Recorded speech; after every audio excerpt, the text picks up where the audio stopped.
8 Februari 2008, Majlis Perasmian Masjid Kristal.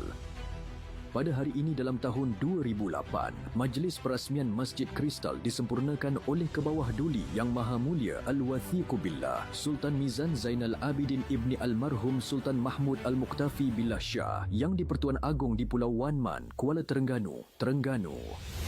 Masjid ini merupakan satu-satunya masjid di negara ini yang dibina menggunakan kaca dan keluli. Rekaan unik ini dihasilkan oleh anak Terengganu. Selaras dengan pengisytiharan Bandar Raya Warisan Pesisir Air pada 1 Januari 2008, kewujudan dan keindahan Masjid Kristal ini boleh menggamit kedatangan pelancong dari dalam dan luar negara. Kehadiran pelancong ini secara tidak langsung dapat membantu perkembangan ekonomi dan menjana pendapatan rakyat dan negeri Terengganu.